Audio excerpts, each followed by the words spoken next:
दुनिया के अलग अलग देशों से आए सभी न्यायविद, विचारक, चिंतक, thinkers, leaders, जो दुनिया के अंदर वैश्विक शांति स्थिरता के साथ संयुक्त राष्ट्र के अंदर किस तरीके से वर्तमान परिस्थितियों के अंदर परिवर्तन हो, in the United Nations, those who are working for establishing peace under the aegis of United Nations. India international centre के अंदर Are here. आयोजित इस सम्मेलन में आप सबका मैं धन्यवाद देता हूं I welcome you all here in this कि आप conference being held at India International Center. आप वैश्विक विषयों के प्रति आपकी संवेदनशीलता, आपका संकल्प, आपका समर्पण निश्चित रूप से नई दिशा देगा। You are sensitive about international issues. Your dedication to solve those challenges will definitely give us a direction. आज का विषय बहुत महत्वपूर्ण है। ये विषय चाहे आईपीयू जो इंडियन पार्लियामेंट यूनियन है, संसद का राष्ट्रीय मंच होता है जिस पर देश के अलग अलग स्पीकर्स आते हैं, चाहे सीपीए हो, इस सभी वैश्विक मंच पर यह विषय हमेशा आता है कि संयुक्त राष्ट्र उसके चार्टर का पुनः अवलोकन और विभिन्न मुद्दों पर बटे विश्व में सुरक्षित भविष्य के लिए वैश्विक शासन व्यवस्था। Today's issue is very sensitive. There are various platforms like IPU, IPC, CPA. On such platforms, global leaders from parliamentary institutions come together and discuss various issues. Especially, there is a recurrent issue that is related with the Charter of United Nations. This is a really very important issue, and that is the global governance for a harmonious future in a divided world. ये बात सही है कि 80 वर्ष पहले वैश्विक रूप से चुनौतियां अलग थी और बदलते परिदृश्य के अंदर वैश्विक चुनौतियों के अंदर परिवर्तन आया है और इसीलिए आज वर्तमान में दुनिया के अधिकतम देश और लोकतांत्रिक संस्थाओं की ये हमेशा मांग रहती है कि यूएनओ की वैश्विक संस्था पर आज की परिस्थितियों के अनुसार, आज की वास्तविक स्थितियों के अनुसार, आज की चुनौतियों के अनुसार उसमें परिवर्तन होना ही चाहिए, ऐसा विचार सभी प्लेटफॉर्म पर रखा जाता है। World was very different 80 years ago. Today situations are entirely different. The challenges humanity faced then are completely different from the challenges it faces today. Therefore, certain global institutions require reforms. Reforms that reflect the realities of the world. Therefore, many democracies, including India, do think that such global institutions go through a change. विश्व के सबसे बड़े लोकतंत्र के रूप में भारत का हमेशा मानना रहा है कि वैश्विक शासन के लिए सुधार वर्तमान की आवश्यकता है, जिससे हम न्यायपूर्ण, समावेशी और अधिक प्रतिनिधित्व वाला एक जो संयुक्त राष्ट्र चार्टर है उसके अंदर आज की परिस्थितियों के अनुसार उसमें निर्णय हो, फैसले हो और उसमें ज्यादा से ज्यादा प्रतिनिधियों की समावेशी हो, भागीदारी हो। India has always advocated for a more just, inclusive, participative UN Global Charter. और इसीलिए 2024 में संयुक्त राष्ट्र में समिट ऑफ द फ्यूचर में हमारे लोकप्रिय और दुनिया के सबसे लोकप्रिय प्रधानमंत्री माननीय नरेंद्र मोदी जी ने इस संदर्भ में कहा था कि सुधार प्रासंगिक बने रहे, इसलिए आज सुधार की आवश्यकता है और ये इसकी कुंजी भी है। Therefore, in this context only, in the Summit of Future held at United Nations in 2024, our beloved Prime Minister Shri Narendra Modi ji had stated that, quote, reform is the key to staying relevant, unquote. These lines are very pertinent to today's environment and challenges we are facing. और इसीलिए भारत का मानना रहता है, भारत ने कई प्लेटफॉर्मों पर ये विषय उठाया है कि संयुक्त राष्ट्र में को और विश्वसनीय प्रभावी बनाने के लिए बदलते परिप्रेक्ष्य के अंदर इसको बदलने की आवश्यकता है। Therefore, India has always believed that for any institution like United Nations to remain credible and future ready, it must continuously adopt itself to changing times. अभी हमारे राज्यसभा के सांसद, विद्वान, प्रवक्ता, उन्होंने भारत के परिप्रेक्ष्य के अंदर कि भारत की सभ्यता, भारत लोकतंत्र की जननी और वर्तमान में भारत लोकतांत्रिक संस्थाओं के रूप में वैश्विक मार्गदर्शन के विषय में उन्होंने विचार रखे।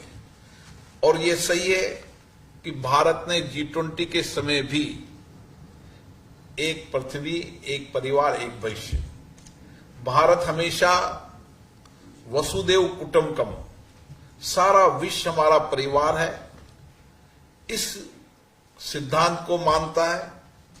और इसीलिए भारत ने हमेशा वैश्विक चुनौतियों को एड्रेस किया है, वैश्विक चुनौतियों के समाधान के रास्ते भी बताए और वैश्विक चुनौतियों के लिए वैश्विक भागीदारी के लिए भी हमेशा सक्रिय रूप से भागीदारी निभाई है।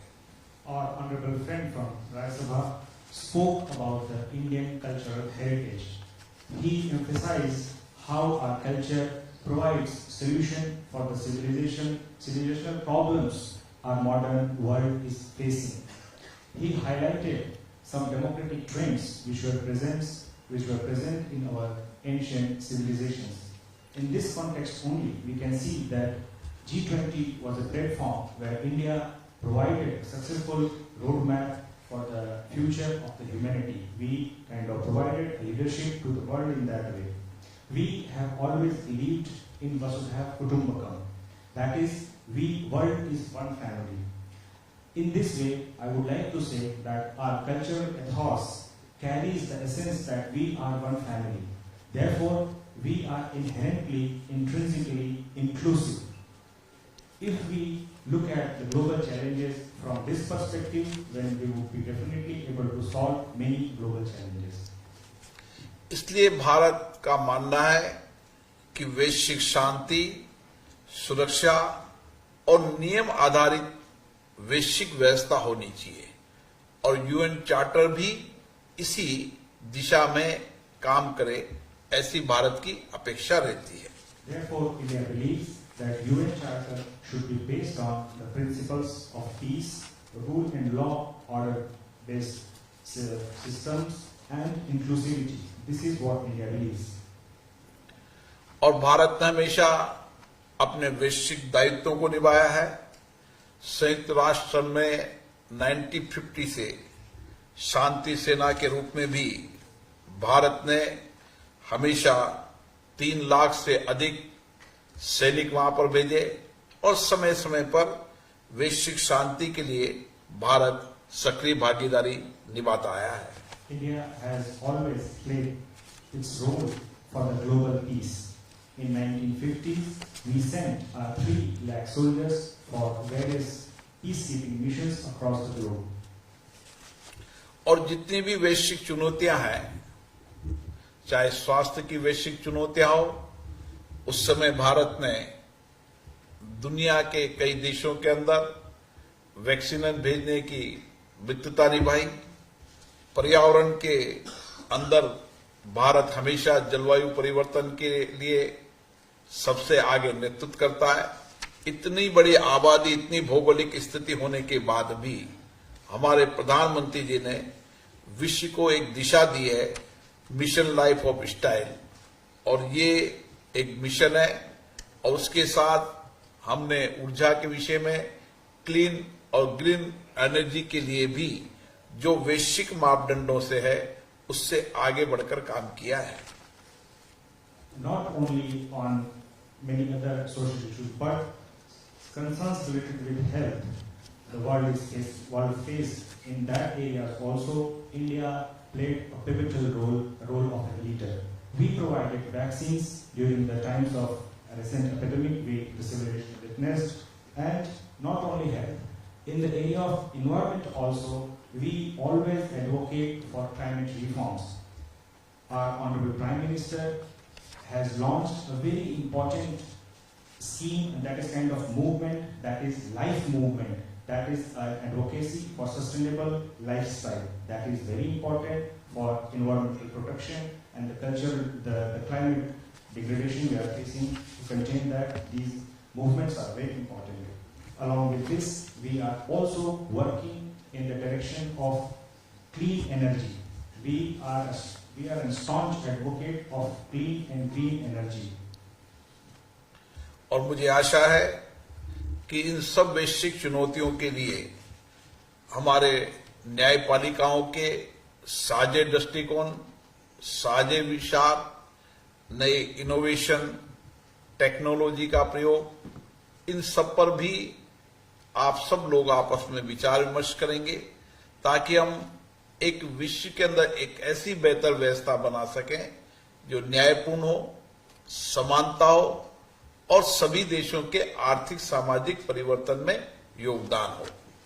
Judiciaries across the world, and especially in our country also, do need to come together so that we can create a world which is just, equitable and for all.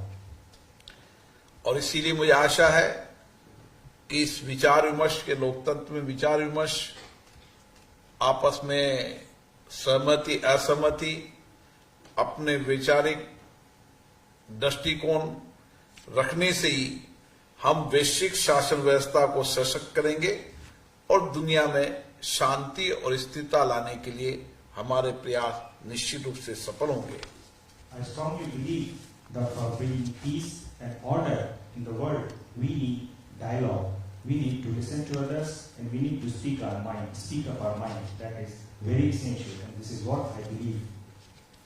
और इसके लिए मैं आज सेमिनार आयोजित करने के लिए सिटी मॉन्टेसरी स्कूल के उन संस्थापकों को जरूर याद करना चाहूंगा जिन्होंने इस देश में विद्यालय के अंदर ऐसा दीप स्तंभ दिया जो वैश्विक चुनौतियों का समाधान भी है और भारत के अंदर एक अच्छी शैक्षणिक व्यवस्था देने का भी काम किया है। डॉक्टर जगदीश गांधी जी को हम निश्चित रूप से आज याद करेंगे कि उन्होंने 2001 के अंदर ये दूरदर्शी विचार रखकर इस कॉन्फ्रेंस को आयोजित करने का विचार आया।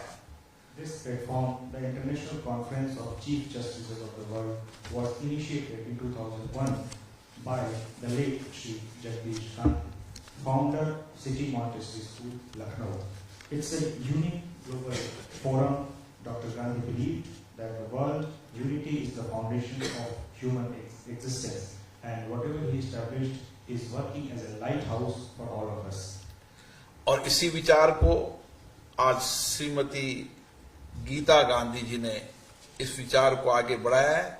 मैं निश्चित रूप से उनको धन्यवाद देता हूं कि वह देश और दुनिया में एक ऐसा विद्यालय जिसमें एक ही विद्यालय में 60,000 से ज्यादा विद्यार्थी पढ़ते हों, जो भारत की चुनौतियां, भारत के नए इनोवेशन, नए रिसर्च, नई टेक्नोलॉजी पे तो काम कर ही रहे हैं, लेकिन दुनिया की वैश्विक चुनौतियों पर भी ये हमारी भावी पीढ़ी चिंतित है, उसका समाधान के लिए विचार विमर्श करती है।